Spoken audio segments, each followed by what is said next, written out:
Di sebuah desa kecil di Tuscany, pertengahan abad ke-15, angin pagi berembus lembut melewati perbukitan hijau. Dan di sanalah, pada 15 April tahun 1452, seorang bayi lahir di sebuah rumah batu sederhana di Anciano, dekat kota Vinci. Bayi itu diberi nama Leonardo, putra dari seorang notaris terpandang bernama Sir Piero da Vinci, dan seorang perempuan desa bernama Caterina, yang bekerja sebagai pelayan rumah tangga. Leonardo lahir sebagai anak tidak sah, dan meskipun status itu kadang merepotkan, justru itulah yang membebaskannya dari tuntutan untuk mengikuti jejak ayahnya sebagai notaris. Ia dibesarkan di rumah kakeknya, dikelilingi alam, sungai, batu-batuan, dan hewan yang kelak membentuk rasa ingin tahu tak terbatas dalam dirinya. Sejak kecil, Leonardo menunjukkan keunikan. Ia lebih suka mengamati dunia ketimbang bermain. Ia memandangi gerak sayap burung, arus air di sungai, garis-garis halus pada daun, dan bayangan cahaya di dinding.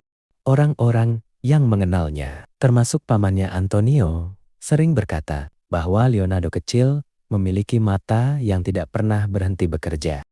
Rasa ingin tahunya membuat ayahnya, Sir Piero, sadar bahwa bakat anak ini tidak boleh disia-siakan. Dan pada usia 14 tahun, keputusan besar pun dibuat.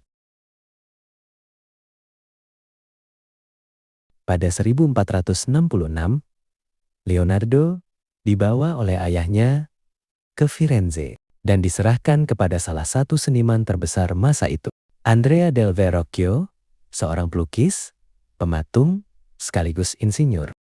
Bengkel Verrocchio bukan hanya tempat belajar seni, itu adalah pusat kreativitas Florence. Di sana seniman, teknisi, pematung, dan insinyur bekerja berdampingan. Leonardo belajar semua yang bisa ia sentuh, melukis, memahat, mencampur pigmen, membuat alat musik, hingga merancang mesin. Dan satu hal segera terlihat, ia bukan murid biasa. Verrocchio pun mulai melihat sesuatu yang luar biasa dalam diri anak muda itu. Pada 1472, nama Leonardo tercatat resmi dalam Guild of St. Luke, organisasi pelukis ternama di Firenze. Ia kini dianggap sebagai seniman profesional. Namun meski bakatnya besar, Leonardo bukan tipe yang suka mencari pujian. Ia lebih banyak mengerjakan proyek kecil sambil mematangkan tekniknya, terutama teknik cahaya dan bayangan yang kelak disebut sfumato.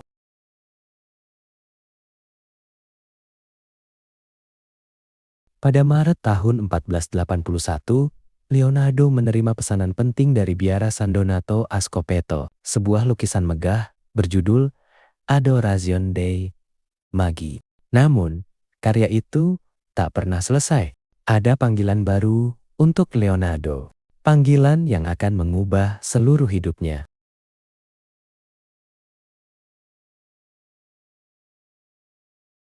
Pada 1482, ia meninggalkan Firenze menuju Milan dan menawarkan dirinya kepada penguasa kota, Ludovico Sforza, bukan sebagai pelukis, melainkan sebagai insinyur militer.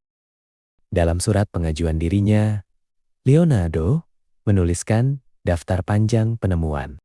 Jembatan lipat, meriam ringan, kendaraan lapis baja, hingga mesin terbang.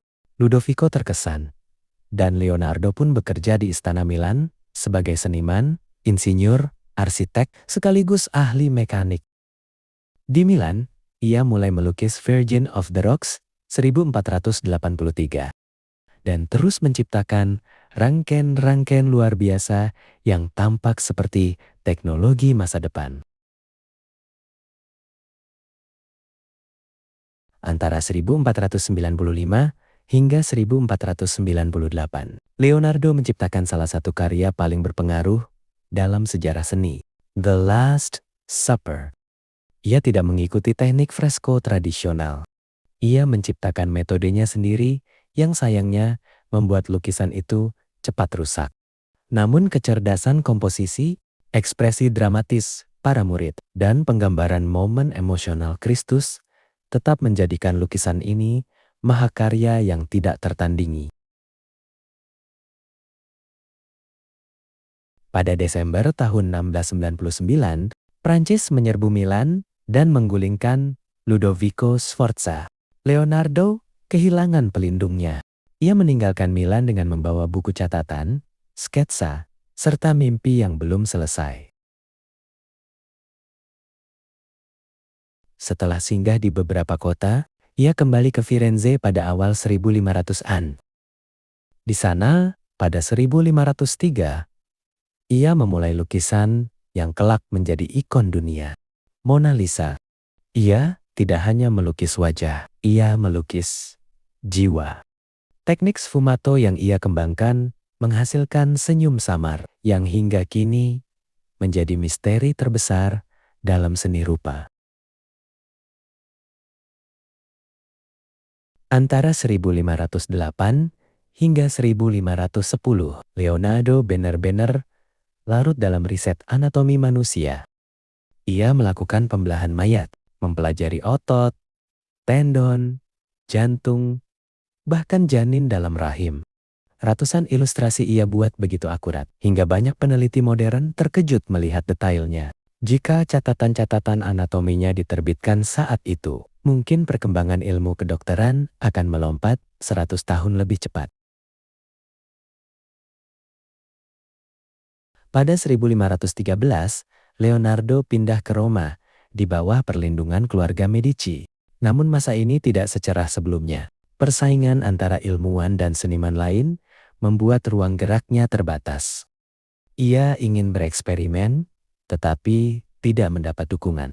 Tetap saja, Leonardo mengisi hari-harinya dengan mekanika, hidrologi, dan berbagai ide yang jauh mendahului zamannya. Titik terang muncul ketika Raja Franz I dari Prancis mengundangnya untuk tinggal di CH, Théu du Clos-Loup. Pada Oktober tahun 1517, Leonardo yang kini menua dan mengalami kelumpuhan di tangan kanan berangkat ke Prancis. Di sana, ia diperlakukan bukan sebagai pelukis, tetapi sebagai filsuf dan penasihat agung. Ia diberi kebebasan penuh untuk berkarya, merancang, dan bermimpi. Raja bahkan menganggapnya sebagai sahabat.